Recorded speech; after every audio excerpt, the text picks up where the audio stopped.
શિનોર પંથકમાં વરસેલા કમોસમી વરસાદને પગલે તાલુકા કોંગ્રેસ સમિતિ દ્વારા મામલતદારને આવેદનપત્ર પાઠવવામાં આવ્યું। સમગ્ર ગુજરાતભરમાં સાર્વત્રિક કમોસમી વરસાદ વરસ્યો હતો, જેમાં શિનોર તાલુકાનો પણ સમાવેશ થાય છે। ત્યારે કમોસમી વરસાદના કારણે ખેડૂતોના પાકને થયેલ નુકસાનીનું સર્વે કરી તાત્કાલિક ખેડૂતો માટે વિશેષ રાહત પેકેજ આપવાની માંગ સાથે શિનોર તાલુકા કોંગ્રેસ સમિતિ દ્વારા શિનોર તાલુકા સેવા સદન કચેરી ખાતે પહોંચી શિનોર મામલતદારને આવેદનપત્ર આપી રજૂઆત કરવામાં આવી હતી, જેમાં શિનોર કરજણ તાલુકા કોંગ્રેસ સમિતિ પ્રમુખ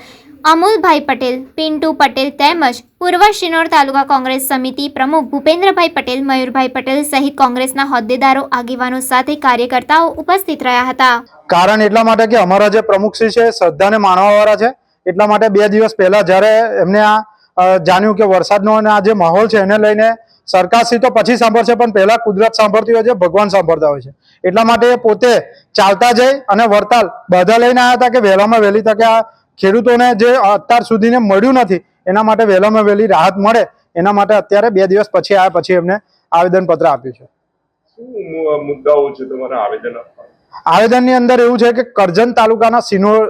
શિનોર તાલુકાની અંદર વર્ષોથી આજે કેટલાય ઘણીવાર સર્વે કરવામાં આવ્યું હોય, લેટરો લખવામાં આવ્યા હોય ધારાસભ્ય દ્વારા, પણ આજ તક દિન સુધી હજુ સુધી સહાય મળી નથી અને શિનોર તાલુકાને વંચિત રાખવામાં આવે છે। સહાયના નામે ખાલી બહેલાવવામાં આવે છે અને ખેડૂતોને ઉલ્લુ બનાવવાની વાત કરવામાં આવે છે સરકાર દ્વારા।